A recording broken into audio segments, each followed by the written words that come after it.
Ẹ̀yin èèyàn ilé èwo lẹ ṣe ẹ káàbọ̀ sí Mashola Gist TV. Ṣé àlàáfíà ni ẹwà gbogbo lé ń kọ́? Èní ni 13th of January 2025. Èní ló yẹ kí Queen Naomi lọ síwájú High Court láti lọ gbọ́ nǹkan tí ó máa ṣẹlẹ̀ lórí appeal wọn. Ẹ mọ̀ pé wọ́n ti lọ síwájú magistrate court tẹ́lẹ̀, tí magistrate court tí wọ́n dẹ̀ gba béèlì wọn, tí wọ́n ní kán ṣì wà ní Agodi ní Ìbàdàn, tí wọ́n dẹ̀ ka 4 counts lé wọn lọ́wọ́, àwọn àti principal àti Mr. Alhaji Oríyọmí. Ṣùgbọ́n nísìn gbogbo nǹkan tí a mọ nǹkan tó máa ṣẹlẹ̀ ní High Court o, àti gbọ́ ẹjọ́ wọn. Ẹ mọ̀ pé time nísìn bí 11 o'clock Nigerian time ni a wà. So àti mọ ẹjọ́ wọn, àmọ́ nǹkan tí wọ́n máa bá bọ̀ láti High Court. Ṣùgbọ́n mo fẹ́ play voice note ìyá wa kan fún yín ká gbọ́ nǹkan tí wọ́n sọ. Mo mọ̀ wípé Ọlọ́run Elédùmarè ọba láàánú á ṣàánú fún Queen Naomi àti Alhaji Oríyọmí àti principal. Wọ́n máa bá ojú rere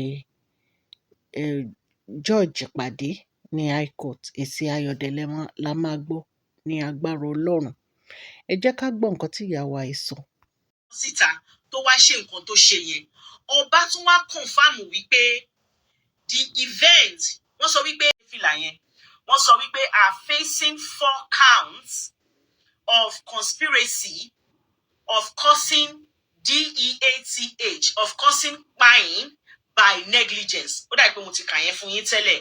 Wọ́n wá tún wá sọ wípé endangering public safety and failing to provide adequate security and medical facilities at the event. Wọ́n ní an Ibadan Magistrate Court on December 24, 2024, remanded the trio, àwọn mẹ́tẹ̀ẹ̀ta, in prison over the matter. Wọ́n ní similarly, Justice KB Olawonye of State High Court in Ibadan refused to release the defendants on bail when the case came up before him on Tuesday. So Justice Olawonye adjourned the ruling on the bail application until Monday, January 13th, 2025. In another, today is 11. So that is on Tuesday. Yeah, no, on Monday actually. On Monday. Lágbára Ọlọ́run, we will see, where we're going. And I will still use this opportunity to emphasize that in case, you were in that vicinity lọ́jọ́ tí kiní yẹn ṣẹlẹ̀, probably, sometimes you may be somewhere, you're taking videos, and you will just leave, videos and pictures on your phone. Oh, ní kọ bí ara sí. If anyone, peradventure you are in that area that day, please check your phone. See if you took any video, whether, sometimes you might be taking a video for one purpose, and tell you about one video, there might be other informations in video, intention láti take in, but while you were taking one thing, you took another thing. So if you have any videos, please, if you have any videos, because I don't know which videos will be useful in the court of law, I don't know. And that is why I said, if you have any video of anything at all, tó ṣẹlẹ̀ lọ́jọ́ yẹn, or somebody that have those videos, please, send yes, let them take everything to their lawyer. The lawyer will sit down, look at the video, and see which ones to lè favor that they can, that they can use that will be helpful to them. Good evening, my darling sister Bose. Now, another thing that I'm seeing on social media, and I am saying this, whatever I say here, this is Sisi Dupe's opinion. And believe me, I appreciate and I recognize every other person's opinion, because opinion wa ò lè dọ́gba, because ọ̀tọ̀ọ̀tọ̀ la wáyé. Now one we come, we no follow come. Àwọn ọ̀bẹ́jì gan, ìbẹ́ta, ìbẹ́rin, ìbẹ́fà, tán bí lọ́jọ́ kan náà, they have different opinion. So it's okay if your opinion is different from mine believe me, on this platform is okay, as long as it's done with decorum. If as long as you're not insulting other people's opinion, say your own. So on social media, I am seeing a lot of people tí wọ́n sọ wípé maybe the likes of me does not want Naomi, Mr. Oriyomi, Mr. Fasasi to be brought.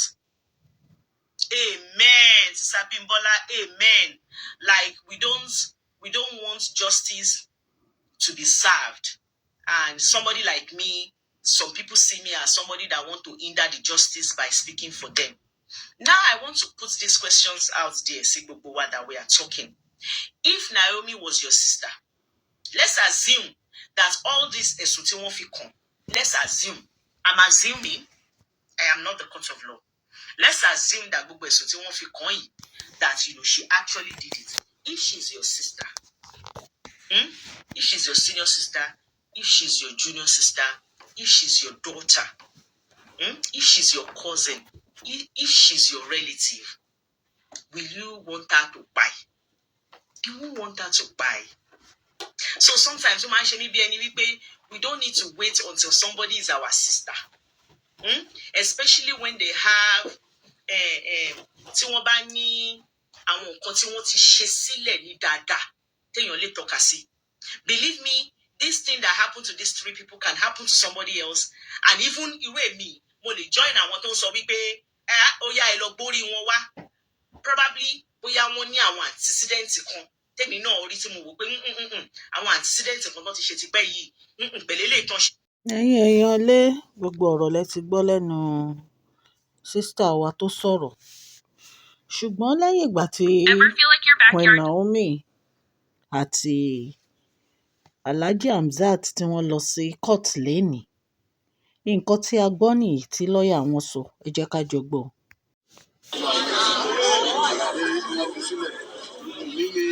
Ilé-ẹjọ́ ka àbájáde ìwé tí a gbé wá síwájú ilé-ẹjọ́. Adájọ́ dẹ̀ ti sọ wípé òun fi sílẹ̀ ọ̀gbìn pé jẹ́ kí wọ́n dúró fún kó náà ò dẹ̀ gbọ́dọ̀ sọ nǹkan kan lórí ẹjọ́ yẹn nínú rédíò station yẹn àti àwọn nǹkan míì bẹ́ẹ̀ bẹ́ẹ̀ lọ.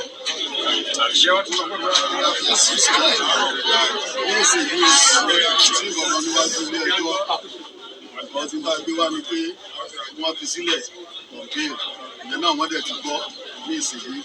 Àti tí wọ́n bá tíjọba bá ti sọ wípé àwọn fẹ́ kí wọ́n jẹ́ ẹ̀sùn kankan ní ọ̀dẹ̀ tí ìfún wa níwèé yẹn, àwọn náà kàn gbọ́ bẹ́ẹ̀ ṣe ń bọ̀.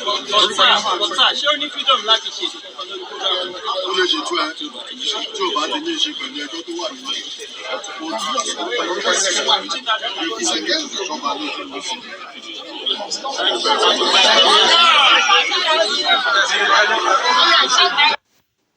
ẹ̀yin èèyàn lé nǹkan tí à ń gbọ́ ò ní pé wọ́n gba béèlì Alhaji Oríyọmí. Wọ́n ní ìgbà tí wọ́n lọ sí ilé ẹjọ́, wọ́n ní lénìí 13th of January, wọ́n lọ sí high court, wọ́n ní wọ́n gba béèlì Alhaji Oríyọmí pé wọ́n dẹ̀ sọ pé wọ́n gbọ́dọ̀ sọ nǹkan kan lórí ọ̀rọ̀ yìí ní orí rédíò station wọn. Nǹkan tá a gbọ́ nìyẹn, ta ní ká mú wá sí etí ẹ̀yin èèyàn lé. Wọ́n ní àwọn gbajúmọ̀ méjì, wọ́n ní wọ́n máa dúró fún wọn láti jẹ́ ẹlẹ́rìí so that wọn ò ní kúrò nílùú, pé wọn ò dẹ̀ ní sálọ. Nǹkan tá a gbọ́ nìyẹn o. Ṣé ẹ rí pé fídíò yẹn ò clear dáadáa? Mo kàn ń ra play ẹ̀ fún yín mo ṣe gbọ́ ni. So tá a bá ti gbọ́ gbogbo nǹkan tí wọ́n sọ, a máa mú padà wá fún yín lóní rẹpẹtẹ. A dúpẹ́ lọ́dọ̀ Ọlọ́run pé at least wọ́n gba béèlì wọn. Ọlọ́run Elédùmarè á jẹ́ kí ẹjọ́ yìí kí wọ́n gba ìtúsílẹ̀ pátápátá lórí ẹ̀. Èmi ọmọ yín náà ni o, Mashola Gist TV. Ẹ kú ọjọ́ ìní, ẹ kú ọ̀sẹ̀ tuntun. Ọ̀sẹ̀ yìí á sàn yín sówó, á sàn yín sọ́mọ, á sàn yín sálàáfíà. A dúpẹ́ lọ́dọ̀ Ọlọ́run fún gbogbo nǹkan tó ṣẹlẹ̀, ni pé at least a ti ń bọ́ sí ibi ire. Ìdùnnú ayọ̀ ló máa já sí. Mo dúpẹ́ fún gbogbo ẹ̀yin old subscribers fún gbogbo àdúrà yín lórí Queen Naomi àti Alhaji Oriyomi. Ọlọ́run Elédùmarè ọba aláàánú á wà pẹ̀lú gbogbo yín o. Please share this video, like and subscribe. God bless you all.